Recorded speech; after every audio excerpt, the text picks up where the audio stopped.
ઓમ ગણેશ, હર હર મહાદેવ. આપણી બાજુ એટલે કે ગુજરાત છે, મહારાષ્ટ્ર છે અને બાકીના ઘણા બધા રાજ્યોમાં હજુ અમાવસ્યાંત શ્રાવણ મહિનો શરૂ થવાનો છે, થવાની તૈયારી છે આવતા અઠવાડિયેથી માનો.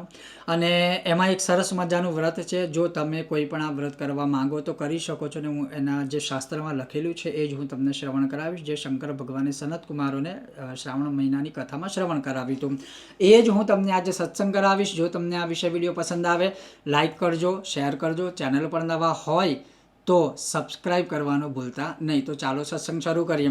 હવે ભગવાન એવું કહે છે કે આ જે શ્રાવણ મહિનો છે એ શ્રાવણ મહિનામાં એક વ્રતનું નામ છે.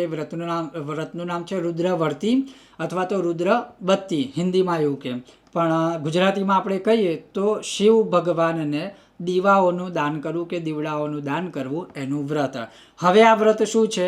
તો જો સૌથી પહેલાં તો તમારે આ વ્રત કરવું હોય તો શ્રાવણ મહિનાના પહેલા દિવસથી, અથવા હું તો કહીશ કે આગલા દિવસ અમાસ છે ને, અમાસ બહુ સરસ મજાની ઉત્તમ અમાસ છે આ વખતની, તો એ દિવસે જમણા હાથની હથેળીમાં જળ લો, સંકલ્પ કરો, તમારી જે કામના હોય શંકર ભગવાન આગળ બોલી જાઓ, શિવાલયમાં અથવા તો ઘરે. પછી હાથમાં જળ છે કોઈ પવિત્ર જગ્યા પર વિસર્જિત કરી દેજો, અથવા તો ત્યાં ક્યાંક સાઈડમાં મૂકી દેવાનું, અર્પણ કરવાનું. હવે આ જે સંકલ્પ લેવાનું છે અથવા તો આ વ્રત જે કરવાનું છે ને, એના પ્રકાર પહેલાં સાંભળો. પહેલો સહજ અને સરળ પ્રકાર જે શાસ્ત્રમાં કે ભગવાને કહ્યું છે એ શું છે કે આમ તો રોજ કપાસ હોય એ કપાસનું જે રૂની વાટ છે ને એ જાતે બનાવી અને દીવાનું દાન કરવું. હવે માની લો કે શક્ય ના હોય તો કંઈ વાંધો નહીં, રેડીમેડ આપણે જે દેશી કે સિમ્પલ જે રૂ મળે ને એ રૂ લેવાનું.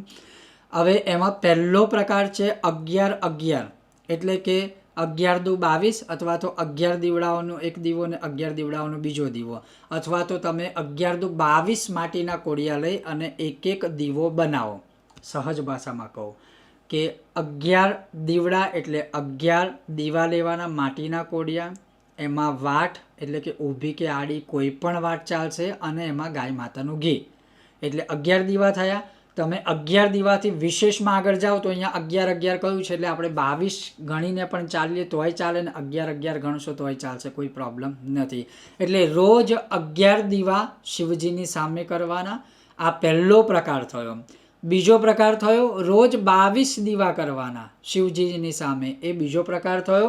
પછી ત્રીજો પ્રકાર અહીંયા ભગવાન શું કહે છે, 1,00,000 દીવડા કાં તો એક જ દિવસમાં શિવલિંગની સામે કે શિવાલયની સામે કે શિવ મંદિરમાં કે શિવજીની સામે કરો, 1,00,000 દીવડા.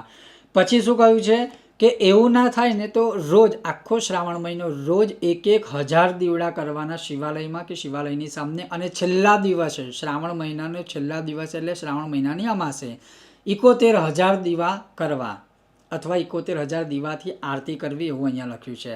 પછી કહ્યું કે આ પ્રકાર નહીં તો પાછો છેલ્લો પ્રકાર કયો છે કે રોજ 3,000 દીવા કરવાના શિવાલયમાં કે શિવલિંગની સામે, અને છેલ્લા દિવસે 13,000 રૂની વાટોથી આરતી કરવી. પછી કહ્યું કે જો આ બધું રોજ કરવામાં કોઈ માણસ અસમર્થ હોય તો એણે એક જ દિવસમાં 1,00,000 દીવડાઓનું દાન કરી દેવાનું. હવે આ મેં તમને શાસ્ત્રોક્ત વસ્તુ કીધી. પ્રેક્ટિકલ આજના સમય દેશકાળ અનુસાર તમને કહું તો માટીના કોડિયા લેવાના. જો આના એક્ઝેક્ટ કથન પ્રમાણે ચાલવું હોય શાસ્ત્રના તો 11 દીવડા લઈ લો, માટીના કોડિયા લઈ લો કે તાંબાના, ચાંદીના, જે તમારે લેવા હોય. હું તમને સજેસ્ટ કરીશ કે માટીના કોડિયા લો, જેથી કરીને જે કોડિયા બનાવનાર છે એનું પણ ઘર ત્યાં ચાલે. એટલે માટીના કોડિયા 11 લઈ લો.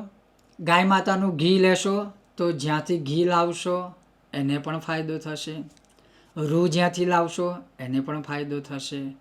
અને આપણે આ કરી રહ્યા છે પુણ્યકર્મ તો આપણને તો થવાનું જ છે. એટલે એક દીપદાનથી કે આ દીવડાઓના દાનથી કેટલા લોકોનું જીવન કે ઘર ચાલે છે. આ જ રીતે પૂજાપાઠમાં હોય છે, એટલે તમે જાતે વિચારી લેજો. હવે 11 કોડિયા લાવો, પછી 11 આડી કે ઊભી વાટ બનાવો રૂની, એમાં ગાય માતાનું ઘી તમે એડ કરો. હવે એ દીવો કલાક ચાલે, 2 કલાક ચાલે, આખી રાત ચાલે કે 1 મિનિટ ચાલે, એને કોઈ ચિંતા નથી. મેઇન વસ્તુ શું છે, આપણે શિવજીને દીપદાન કરવું. તો 11 દીવા થઈ ગયા. સવારે કરો કે બપોરે કરો કે સાંજે, એવું કોઈ ચિંતા નહીં, પણ હું તમને કહીશ કે તમે સંધ્યાકાળે કરો, એટલે સરસ મજાના શિવજીની સામે 11 દીવાઓનું દાન કરો. આ થઈ ગયું. પછી એ જ માટીના કોડિયા દીવા જ્યારે રામ થઈ જાય, બુજાઈ જાય, પછી તમે ધોઈને બીજા દિવસે ફરી કરો. હવે આમાં ખાલી તમે કરશો શું કરજો કે તમે માનો પહેલા દિવસે સાંજે સંધ્યાકાળે આ દીવડા કર્યા ને, તો પછી રોજ સાંજે જ કરજો, ટાઈમ એક રાખજો. આટલું કરવાથી શિવજીની બહુ કૃપા તમને પ્રાપ્ત થશે, જેવું આમાં લખ્યું છે એવું. તો અવશ્ય શ્રાવણ મહિનામાં આ રુદ્રબત્તી કે રુદ્રવર્તીનું વ્રત અવશ્ય કરવું જોઈએ. ને જો તમે આ કરો છો તો મારા વોટ્સઅપ નંબર ઉપર ફોટો કે વિડીયો તમે શેર કરી શકો છો. ઓમ ગણેશ હર હર મહાદેવ.